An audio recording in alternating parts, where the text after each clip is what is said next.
Hi there, I'm Paul Belflem and this is Topics in Digital Economics.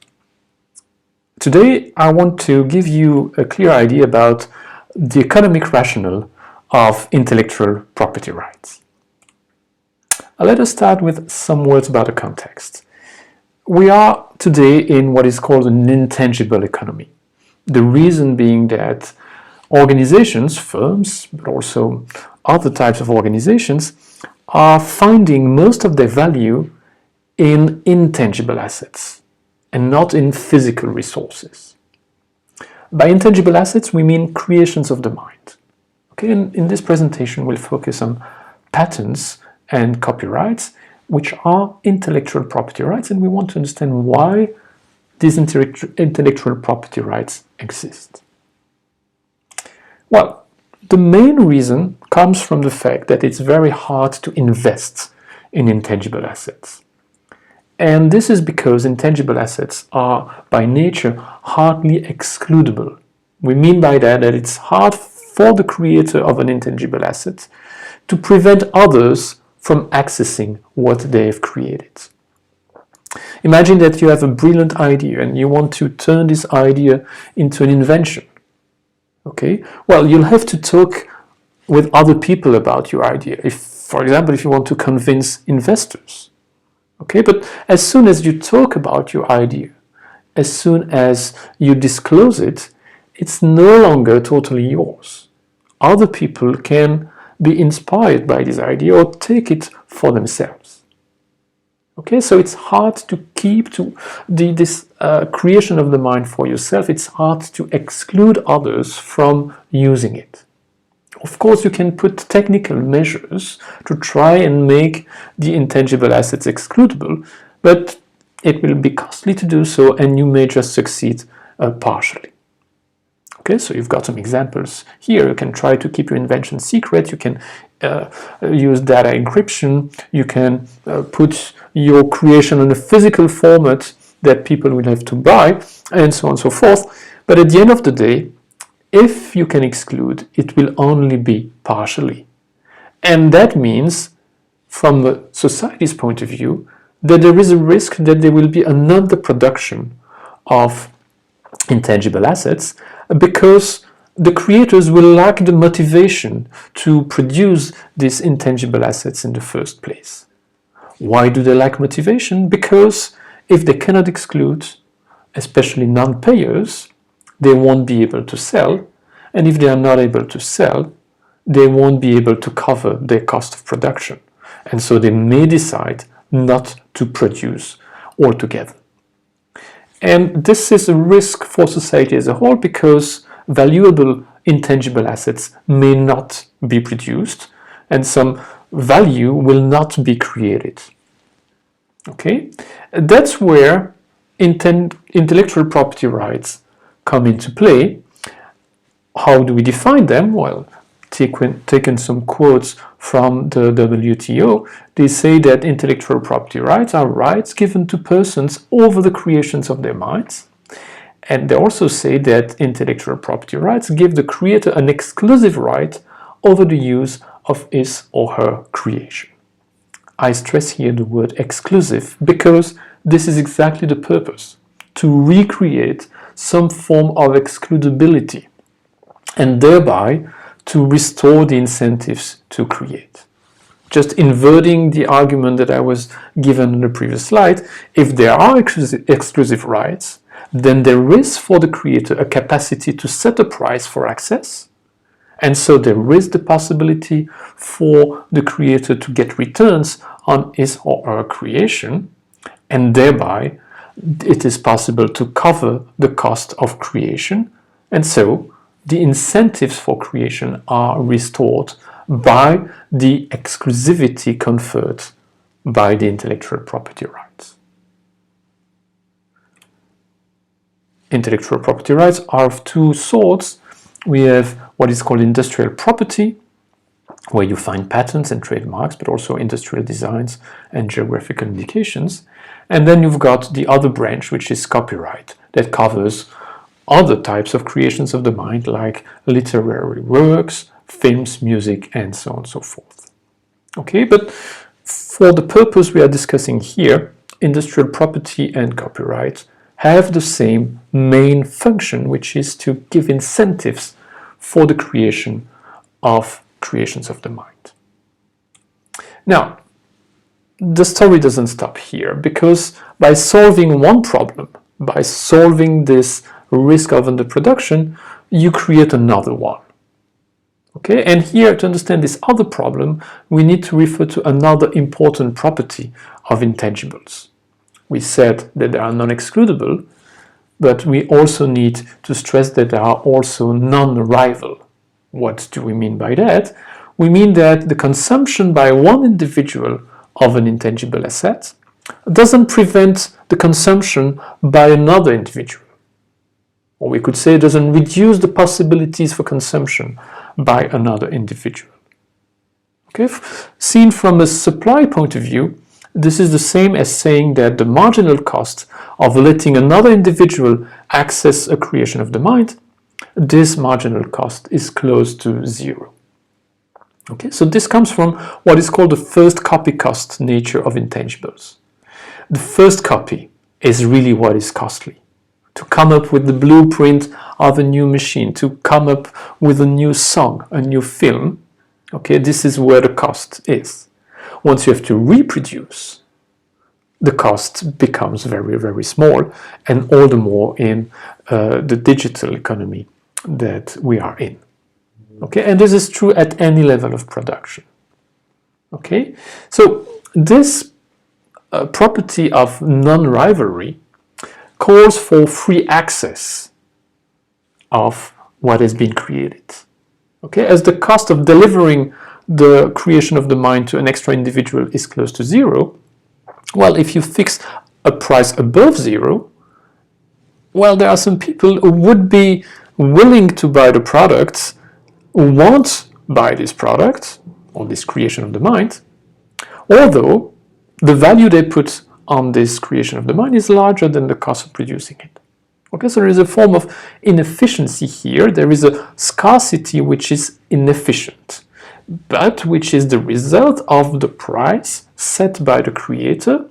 And this price, as we just explained, it is possible to set it because of the existence of intellectual property rights.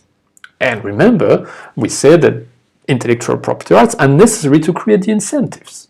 Okay, so you see here we are facing some kind of conundrum, because by solving one problem, we create another one. Okay, so this is also something which is taken into account by intellectual property rights, because they are limited in a number of ways. Okay, they are, first of all, they are granted under certain conditions. You cannot obtain a patent for anything. Okay, the subject of the patent has to be admissible, and most importantly, you need to prove that what you propose for a patent is novel, it's not obvious, and has some utility. Okay, for copyright, so think of the protection of songs or films, here you need to prove that what you claim for the copyright is an original expression. Okay, so these are conditions. Other conditions has to do with the length of the protection. It's 20 years for patents, it's 70 years after the author's death for the copyright. Okay, and there are a number of other requirements. Okay, so here is not the time to discuss all this, but just the takeaway here is that because too strong a protection would reduce the diffusion of the creations of the mind, intellectual property rights are limited in scope and in time. I repeat, the objective is to favor the diffusion and the usage of the creation of the mind.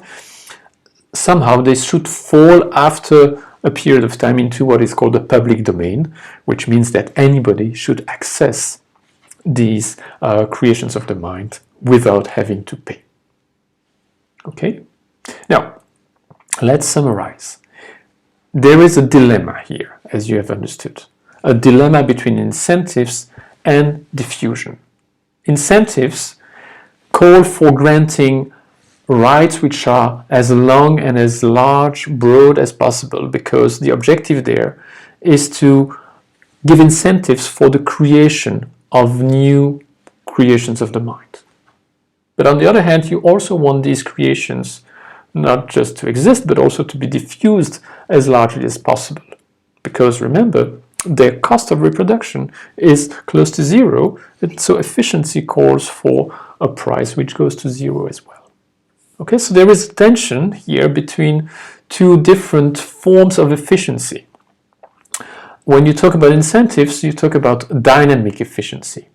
And the goal here is to develop a new technology or new culture, and also to increase productivity to enhance efficiency over time. That's why it's called dynamic. But at any point in time, you also need to care about what is called a static efficiency. Here the goal is to find the most efficient combination and allocation of existing resources at a given point in time. Okay? What we have illustrated here is that it's not possible to do both all the time. There is a balance to be found between the two objectives, but this balance is necessarily imperfect. Okay? Now, intellectual property rights are not the only way to deal with this dilemma between diffusion and incentives. Okay? The intellectual property rights are a market-based approach. Okay? It's just setting the rules for the private agents in the economy to make their decisions as they wish. Okay? Well, there are other market-based approaches that can address the problems raised by intangibles.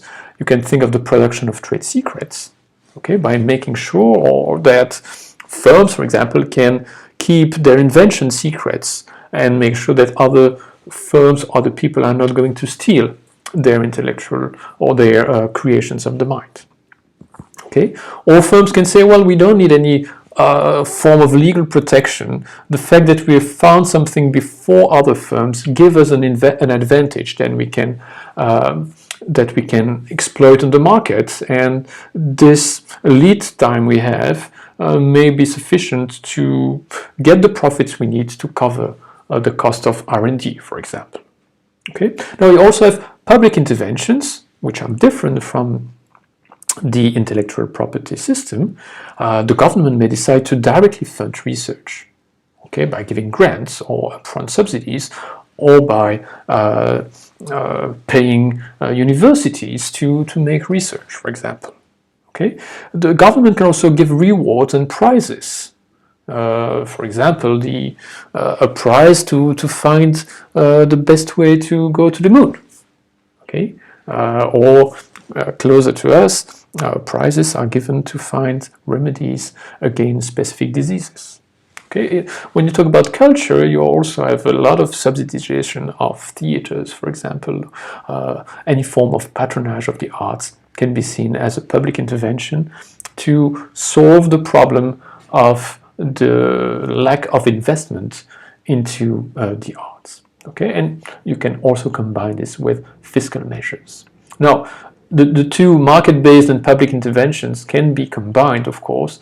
The governments can decide to give a patent but then buy it out, so that to put what is protected by the patents directly in the public domain. And as we are currently in this COVID-19 pandemic, we need to mention another intervention which is called the advanced market commitment, and this is exactly what all our governments have been doing with the pharmaceutical companies to buy in advance many doses of vaccine. Okay, that was a very quick presentation of the main economic rationale behind intellectual property rights. Let me just summarize the main takeaways. First of all, intangibles become the main source of value for organizations. Second, returns on intangibles are hard to appropriate. This is what we call non-excludability. One remedy to this problem is the system of IP rights, which are exclusive rights given to the creator. Now, the problem is that one problem is solved, but another one is created. Exclusivity limits diffusion and usage, which is inefficient because of the non-rivalry of intangible assets. And this is why IP rights are somehow corrected by being limited in time and its scope. If you're interested in this topic and want to read more, well, here is a paper that I've written on this topic, which you can download at this address.